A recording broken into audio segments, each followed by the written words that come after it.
Good morning. তো এতিয়া 8 বাজিল। তো আজি মানে আমাৰ ঘৰত এনেই কিবা কিবি আছে। তো মানে আজি ভিডিঅ'টো বেলেগ একো নহয়, ঘৰতে হ'ব। তো চাওঁ ক'ত কি কৰোঁ আজি মানে ভিডিঅ'টো অলপ বেলেগতকৈ বেলেগ হ'ব। মানে আজি দিনত এটা বেলেগ আছে কাজ আছে, আমাৰ ঘৰত ৰাতি অহা বেলেগ আছে।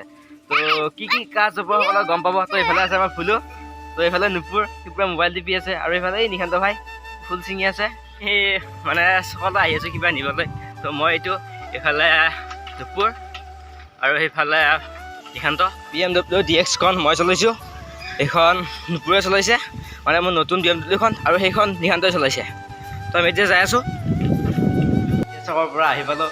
তো আহিয়ে মই ইয়াতে বহি আছোঁ, আৰু ইয়াত দুটাই কিবা বেলপাত ফুল ছিঙি আছে।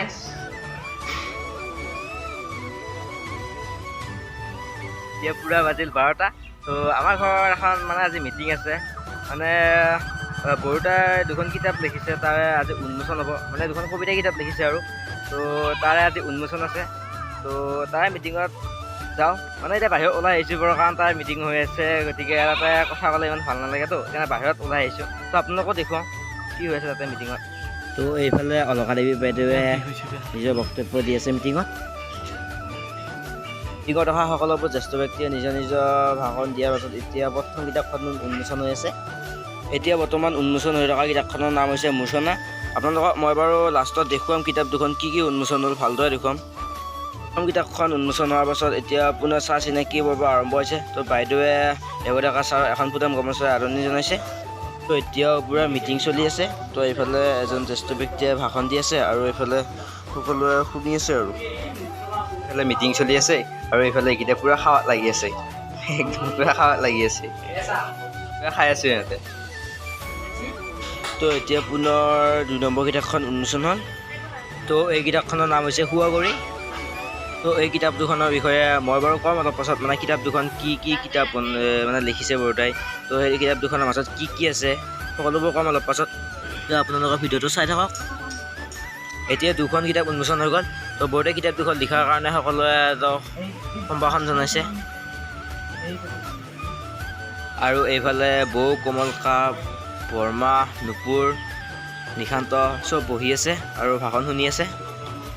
তো এনেকৈ বৰুতাই লাষ্ট ভাষণ দি মিটিংখন সামৰণি মাৰিলে। তো মই আপোনালোকক দেখাম যে আজি কি কিতাপ উন্মোচন হ'ল, সেইটো দেখাম। গতিকে আপোনালোকৰ ভিডিঅ'টো চাই থাকক। আজি উন্মোচন কৰা প্ৰথম কিতাপখন হৈছে এইখন।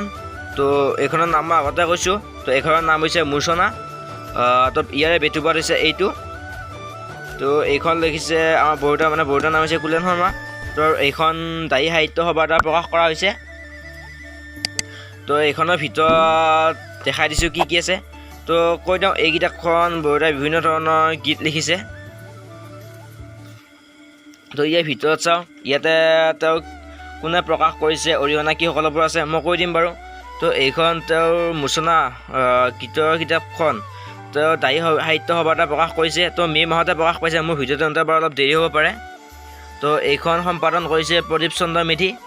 তো গ্ৰন্থস্বত্ব হৈছে লেখকৰ দ্বাৰা সৰ্বস্বত্ব সংৰক্ষিত, মানে বৰুতাই নিজে লিখিছে। তো এইখন পশ্চাদ হৈছে জয়ন্ত চহৰীয়া, অক্ষয় বিন্যাস ইন্দ্ৰজিৎ শৰ্মা। তো এইখনৰ দাম হৈছে 80 টকা। তো ইয়াতে উচৰ্গা কোনে মানে ইয়াৰ বিষয়ে অলপ কিবা লিখি দিছে, মই বাৰু ইমান পঢ়ি নিদিওঁ। ইয়াৰ ভিতৰত চাওঁ আৰু কি আছে। তো ইয়াত তেওঁ সৰ্বমুঠ 41টা গীত লিখিছে। তো তেওঁ এই কিতাপখনত লোকগীত, লগতে আধুনিক গীত আৰু কোৰাছ লিখিছে। তো ইয়াৰ প্ৰথম গীতটো লিখিছে লোকগীত। তো মই এইবিলাক কৈ নাথাকোঁ বাৰু। এতিয়া পুনৰ 2 নম্বৰ কিতাপখন দেখাই দিছোঁ। তেওঁ লিখা 2 নম্বৰ কিতাপখন হৈছে শুৱাগুৰি। তো আপোনালোকে দেখা হৈছে ইয়াত নাম লিখা আছে শুৱাগুৰি। তো ইয়াতে বৰুতাৰ নাম লিখা আছে কুলেন শৰ্মা, আৰু দায়ী সাহিত্যৰ দ্বাৰা প্ৰকাশ কৰা হৈছে। তো ইয়াতে দায়ী সাহিত্যৰ সভাৰ মেইল প্ৰতীকটো লিখা আছে, মানে বনাই থৈ দিয়া আছে আৰু। তো ইয়াৰে বেটুপাত হৈছে এইটো।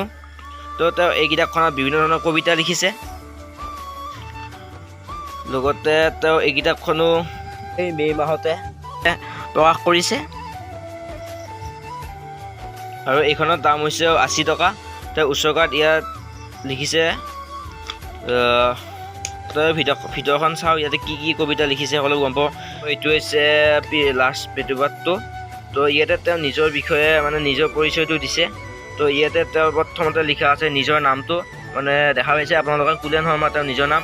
তো আমাৰ ঠাই তো তাৰপাছত আছে নিজৰ ঠাইটোৰ নাম।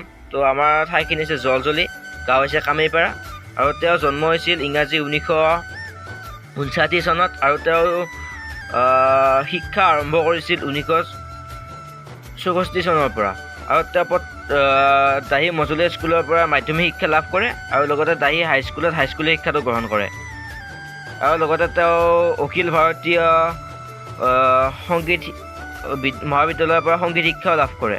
লগতে তেওঁ আইনী শিক্ষাও কৰিছিল, কিন্তু তেওঁ সম্পূৰ্ণ নহ'ল বাৰু। তো তেওঁ আচলতে এজন শিক্ষক। তো তেওঁ শিক্ষকতা কৰিছিল য'ত তেওঁ মানে পঢ়িছিল, মানে হাইস্কুলীয়া শিক্ষা য'ত লাভ কৰিছিল তাতে তেওঁ শিক্ষকতা কৰিছিল। প্ৰথম শিক্ষকতা আৰম্ভ কৰিছিল 1988 চনৰ পৰা। তেওঁ প্ৰথমতে বাৰু বেলেগ স্কুলত শিক্ষকতা কৰিছিল, তাৰপাছত দাহি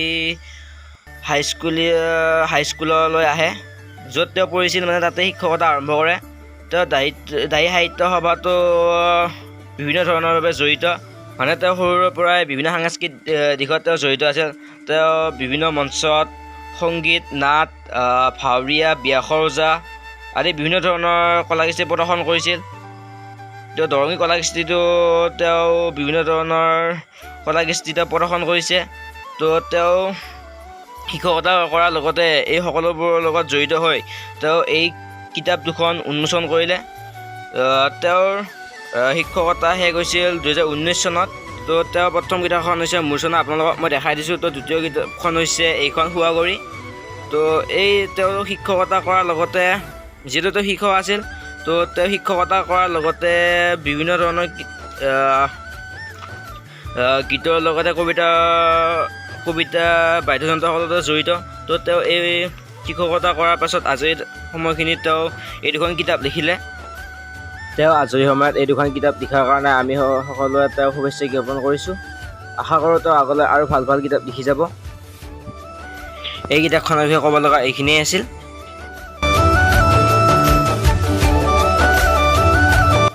এতিয়া পূৰা কাম চলি আছে। সেইটো দাদা, ই পূৰা আপেল চাপেল বাকলত ব্যস্ত হৈ আছে। আৰু এইফালে দুলুৱাকা, কমলকা পূৰা নিশান্ত পূৰা কামত লাগি আছে। আৰু এইফালে পূৰা খুৰাই কলপুলি পুতি আছে পূজাৰ কাৰণে। কলপুলি পোতা হৈ গ'ল, এতিয়া খুৰাই পূৰা মণ্ডপটো বনাই আছে। তো আপোনালোকে অলপ ক্লিপ চাওক কেনেকৈ বনায় মণ্ডপটো, অলপ দেখা দিছোঁ বাৰু।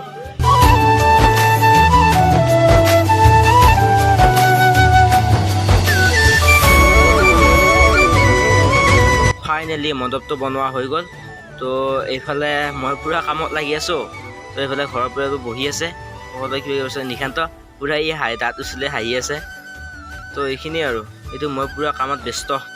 মই তেতিয়াৰ পৰা সকলোৱে কি কি কাম কৰি আছে সেইবোৰহে দেখাই আছোঁ, কিন্তু এতিয়ালৈকে মই কোৱাই নাই যে আজি আমাৰ ঘৰত কি কাজ আছে। তো মই কৈ দিছোঁ, আজি আমাৰ ঘৰত আচলতে সত্যনাৰায়ণ পূজা আছে। তো তাৰ কাৰণে এতিয়া ভোগ বনাই আছে, কাৰণ আপোনালোকে জানেই সত্যনাৰায়ণ পূজাত ভোগটোৱে মেইন। এইফালে আমাৰ সৰু তিনিওটাই পূৰা চাই আছে আৰু ইয়াত কি কৰি আছে। আজি মানে আমাৰ ঘৰত ৰাতি নাৰায়ণ পূজা আছে, তো তাৰে প্ৰস্তুতি চলি আছে। ঘৰত যাই পেলাই বাৰু আপোনালোকক দেখুৱাম কি চলি আছে, ক'ত কি। তো আপোনালোকে চাই থাকক ভিডিঅ'টো। যদি মোৰ চেনেল নতুনকৈ আহিছে তেন্তে চেনেলটো ছাবস্ক্ৰাইব কৰি দিয়ক। নহ'লে দি ওলাই আহিছোঁ, আপোনালোকে এটা বস্তু দেখাম, আপোনালোকে চাব পাৰে সূৰ্যৰ মাজৰ সময়ৰ ভিউটো কি ধুনীয়া লগা হৈ গৈছে, মানে একদম বেষ্ট ফটোগ্ৰাফী আৰু এইখিনি সময়ত। আৰু এবাৰ নদীৰ পাৰৰ পৰা ভিউটো চাওক নাই, একদম কি ধুনীয়া লগা হৈ গৈছে। একদম পূৰা পথাৰৰ মাজত সূৰ্যটো একদম পূৰা সূৰ্যৰ ৰশ্মিটো একদম পথাৰত পৰি গৈছে, একদম ধুনীয়া লগা হৈ গৈছে। মানে চাই চাই ভিডিঅ' 360 ডিগ্ৰী দেখা দিছোঁ।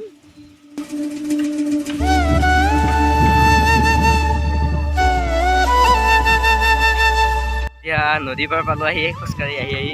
তো ইয়াতে অলপ সময় ৰৈ পেলাই যাম আৰু ঘৰত। তো পুনৰ ঘৰত লগ পাম। নদীৰ পাৰৰ পৰা এতিয়া ঘৰ আহি পালোঁ। তো মই এতিয়া ঘৰতে আছোঁ, বাহিৰত পূজা চলি আছে, আপোনালোকক দেখা দিছোঁ বাৰু। এতিয়া পূৰা পূজা আৰম্ভ হৈ গৈছে। তো এইফালে খুৰাই পূৰা পূজা কৰি আছে, আৰু এইফালে পাচলি কাটি আছে খানাৰ কাৰণে। এতিয়া পূৰা পূজা আধা হৈ গ'ল। তো আমি সকলোৱে নিমালি ল'বৰ কাৰণে তাত বহি আছোঁ।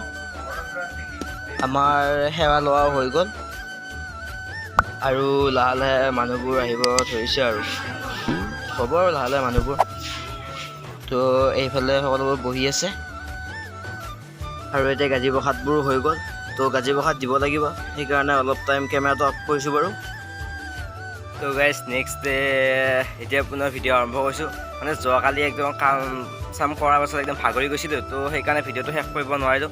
সেইকাৰণে এতিয়া পুনৰ ভিডিঅ' আৰম্ভ কৰিছোঁ। তো বৰ্তমান ক'ভিডৰ সময়, গতিকে আপোনালোকে দেখা পাইছে চাগে ভিডিঅ'ত কাজত ইমান এটা মানুহ হোৱা নাই। হ'লেও মানে আমাৰ ঘৰৰ কেইটা আৰু ওচৰ চুবুৰীয়া 2-এজন মাতিছোঁ, তো সেনেকৈ কাজখন পাতিছোঁ। মানে ক'ভিডৰ প্ৰতিকূল মানি পেলাই কাজখন পাতিছোঁ আৰু আশা কৰোঁ ক'ভিডটো সোনকালে নোহোৱা হৈ যাব। যিহেতুহে বাৰু সকলোবোৰ নোহোৱা হৈ যাই আছে, আশা কৰোঁ অতি সোনকালে গোটাই শেষ হৈ যাব ক'ভিডটো। আশা কৰোঁ আপোনালোকৰ ভিডিঅ'টো চাই ভাল পালে। যদি ভিডিঅ'টো চাই ভাল লাগিছে তেনেহ'লে লাইক কৰা, কমেণ্ট কৰা, শ্বেয়াৰ কৰা, আৰু যদি মোৰ চেনেলটোত নতুনকৈ আহিছে তেনেহ'লে চেনেলটো ছাবস্ক্ৰাইব কৰি দিয়া। তো আজি ভিডিঅ'টো ইমানতে সামৰিছোঁ, পুনৰ অন্য এটা ভিডিঅ'ত লগ পাম। এইটো টাটা, বাই বাই।